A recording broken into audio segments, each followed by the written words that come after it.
পবিত্র সেই পায়ের ধ্বনি এ বান্দা শুনতে পাবে, গোরাজাব হতে গুনাহগার পাইবে রেহাই। বলেন সবাই, মসজিদেরই পাশে আমায় কবর দিও ভাই, যেন গোরে হতেও মুয়াজ্জিনের আযান শুনতে পাই। কত মুমিন নামাজি ভাই মসজিদাঙ্গিনাতে আল্লাহর নামের জিকির করে লুকিয়ে গভীর রাতে। আমি তাদের সাথে ওই আল্লাহ নাম জপতে চাই, আল্লাহর নাম জপতে চাই। মসজিদেরই পাশে আমায় কবর দিও ভাই, যেন করে হতেও মুয়াজ্জিনের আযান শুনতে পাই। পড়েন আমিন। অসাধারণ চেতনা, হোয়াট ইজ স্পিরিট। ঢাকা বিশ্ববিদ্যালয়ের পাশে, খুব সম্ভবত কেন্দ্রীয় লাইব্রেরির পাশে নজরুলের কবরটা আজও আছে। আমি জিয়ারত করেছি একবার, যে পাশে মসজিদ, কেন্দ্রীয় মসজিদ ঢাকা বিশ্ববিদ্যালয়ের, তার পাশেই নজরুলের কবর। আজান হচ্ছে, লোকেরা দোয়া করছে, কবর জিয়ারত করছে। কি চেতনা ছিল, হৃদয় থেকে দোয়াটা করেছেন, আল্লাহ কবুল করেছেন, আলহামদুলিল্লাহ। রাজুলুন কলবুহু মুআল্লাকুন বিল মাসাজিদ। 3 নম্বর ব্যক্তি হচ্ছে যার হৃদয়টা সবসময় মসজিদের সাথে ঝুলে থাকে, সালাতের সাথে ঝুলে থাকে, সিজদার সাথে ঝুলে থাকে। মসজিদের সাথে সম্পর্ক আমরা বাড়াবো তো এখন থেকে, ইনশাআল্লাহ। রাজি আছেন সবাই? ইনশাআল্লাহ। আচ্ছা, চতুর্থ শ্রেণী হচ্ছে রাজুলানি তাহাব্বা ফিল্লাহ ইজতামা আলাইহি ওয়া তাফাররাকা আলাইহি। এমন 2 ব্যক্তি যারা একে অপরকে আল্লাহর জন্য ভালোবাসে, যারা একে অপরকে আল্লাহর জন্য ভালোবাসে। আল্লাহর জন্য ভালোবাসা, তারা যাই করে আল্লাহর জন্য করে। আমরা একে অপরের সাথে দেখা হলে বলি না, ভাই উহিব্বুকা ফিল্লাহ, আপনাকে আমি আল্লাহর জন্য ভালোবাসি, বলি না? এই যে আল্লাহর জন্য ভালোবাসা, একে অপরকে আল্লাহর জন্য যদি কেউ ভালোবাসে, এই 2 জন লোককে আল্লাহ তাআলা সেদিন আরশের নিচে ছায়া দেবে।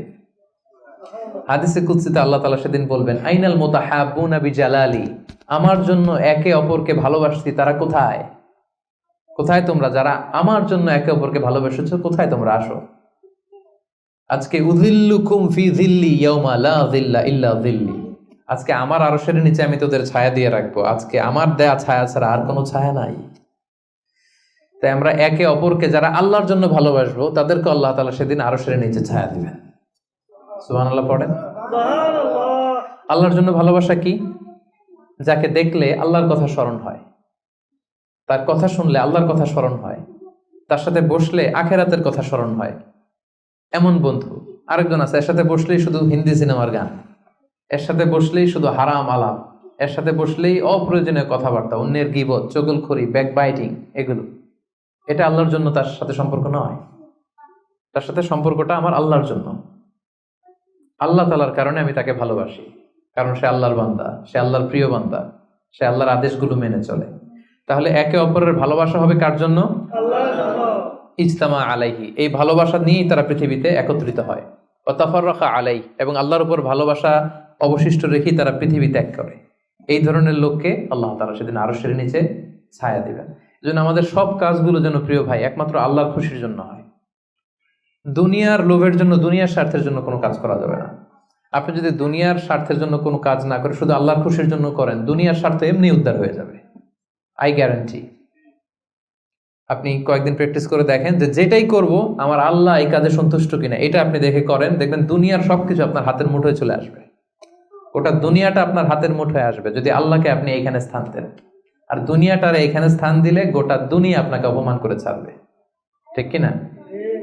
এজন্য আমাদের ভালোবাসা যেন হয় শুধু কার জন্য? আল্লাহ। আল্লাহ রাসূল সাল্লাল্লাহু আলাইহি ওয়াসাল্লামকে আল্লাহ তাআলা আদেশ করেছেন, হে নবী আপনি বলে দেন, কুল ইন্না সলাতি ওয়া নুসুকি ওয়া মাহইয়ায়া ওয়া মামাতি লিল্লাহি রাব্বিল আলামিন। হে নবী আপনি বলে দিন, আমার সালাত, আমার যাকাত, আমার রোজা, আমার হজ সবকিছু একজনের জন্য, তিনি কে? আল্লাহ। তাই আমাদের একে অপরের ভালোবাসাটা কার জন্যে? আমি আপনাদেরকে আল্লাহর জন্য ভালোবাসি। এই যে আপনারাও আমাকে আল্লাহর জন্য ভালোবাসেন, তাহলে আমরা কিন্তু ওই 7 শ্রেণীর ক্যাটাগরির মধ্যে পড়ে গেছি। আলহামদুলিল্লাহ বলবেন না? তাহলে একে অপরকে কার জন্য ভালোবাসবেন? দুনিয়ার স্বার্থে? No, never. একজনের খুশির জন্য। তিনি কে? একে অপরকে যখন ইমানি ভাইকে, দিনী ভাইকে যখন কেউ আল্লাহ তাআলার জন্য ভালোবাসে, এই ব্যক্তিদেরকে আল্লাহ তাআলা সেদিন তার আরশের নিচে ছায়া দিবেন। তাহলে কয়টা গেল 7টার মধ্যে থেকে? কয়টা মনে আছে তো? আর কয়েক মিনিট বলি না? আচ্ছা, 5 নাম্বার হচ্ছে ওয়ারাজুলুন দাআত ইমরাআতুন যাতু মানসিবিন ওয়া জামাল।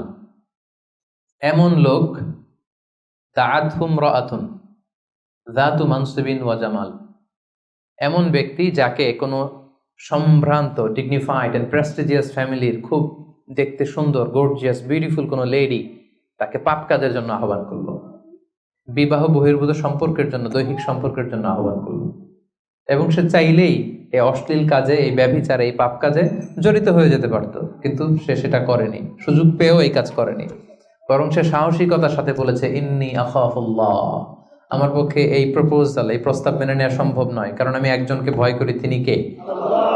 যাদের হৃদয়ে আল্লাহর ভয় আছে তাদের দ্বারা এই পাপ কাজ করা সম্ভব? সম্ভব না। ইন্নী আখাফুল্লাহ, আমি আল্লাহ তাআলাকে ভয় করি।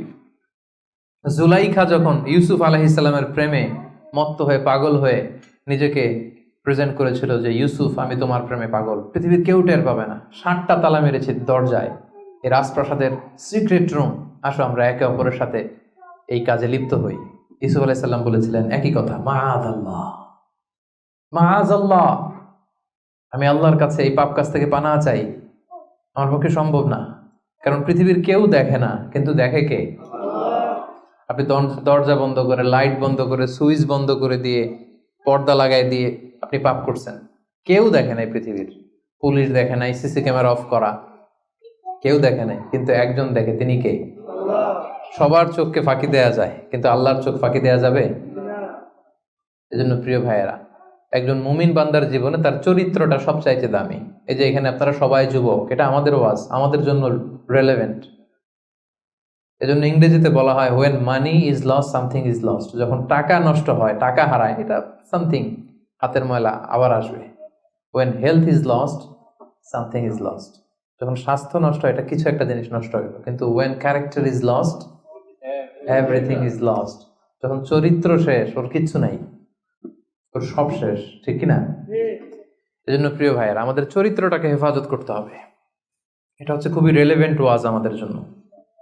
শয়তানের হাতছানি, চাকচিক্যময় হাতছানি আমাদেরকে পাপের পথে নিয়ে যেতে পারে, কিন্তু খবরদার, ইউসুফ আলাইহিস সালামের সেই শিক্ষা যেন আমরা ধারণ করি। আমরা যেন বলি মাআযাল্লাহ, ইন্নী আখাফুল্লাহ, আমি আল্লাহ তাআলাকে ভয় করি। আমি কাকে ভয় করি? আল্লাহ তাআলাকে। আল্লাহ ইজ ওয়াচিং মি, আল্লাহ আমাকে দেখছেন, পৃথিবীর কেউ দেখে না, কিন্তু দেখে কে? আল্লাহ তাআলা, তিনি দেখেন। এজন্য আল্লাহ তাআলা বিশ্বাসীদেরকে বলেছেন কুল্লিল মুমিনিনা ইয়াগুদ্দু মিন আবসারিহিম, হে নবী, বিশ্বাসীদের বলুন তারা যেন তাদের চোখকে নামায়। Lower your eyesight, lower your gauge, নিজের চোখের লাগাম টেনে ধরতে হবে। ওয়াহফাযু ফুরুজাহুম, এবং নিজের প্রাইভেট, নিজের লজ্জাস্থানের হেফাজত করতে হবে। আল্লাহ রাসূল সাল্লাল্লাহু আলাইহি ওয়াসাল্লাম বলেছেন মাইয়াদমান লি মা বাইনা লিহিয়াইহি ওয়া মা বাইনা রিজলাইহি আদমান লাহুল জান্নাহ। একটু খেয়াল করে শুনেন, আল্লাহ রাসূল বলেছেন আমার যে উম্মত আমাকে 2টা অঙ্গের গ্যারান্টি দিবে যে এই 2 অঙ্গ দিয়ে সে কোনো পাপ করবে না, তাহলে ওই উম্মতকে আমি জান্নাতের গ্যারান্টি দিয়ে দিলাম। অঙ্গ 2টা কি? এক হচ্ছে 2 চোয়ালের মাঝখানে যে অঙ্গটা থাকে, মানে জিহ্বা, আরেক হচ্ছে 2 পায়ের মাঝখানে যেটা থাকে, প্রাইভেট, মানুষের লজ্জাস্থান। এই 2টা অঙ্গের গুনাহ করবে না বলে যদি কোনো উম্মত আমার গ্যারান্টি দেয়, আমি আমার ওই উম্মতকে জান্নাতের গ্যারান্টি দিব। এজন্য চক্ষুকে হেফাজত করতে হবে, নজরকে হেফাজত করতে হবে। বিশ্বাসীদের বৈশিষ্ট্য হচ্ছে ওয়াল্লাযীনা হুম লিফুরুজিহিম হাফিজুন, বিশ্বাসীরা তাদের প্রাইভেট লজ্জাস্থানের হেফাজত করে। তারা বিয়ে ছাড়া অন্য কোনো ভাবে যৌন সম্পর্কে জড়ায় না, তারা একটা বৈধ যৌন সম্পর্কে, হালাল যৌন সম্পর্কে তারা জড়ায়। বিয়ে ছাড়া কোনো যৌন সম্পর্ক ইসলাম আমাদের জন্য হালাল করে নাই। এজন্য যুবকদেরকে বিষ্ণু ইসা ইসলাম বলেছেন ইয়া মাআশারাশ শাবাব মানে ইস্তাতা মিনকুমুল বাআতা ফালিয়াতাযাওয়াজ, যাদের সক্ষমতা আছে আর্থিক এবং শারীরিক, ফালিয়াতাযাওয়াজ, বিয়ে করো।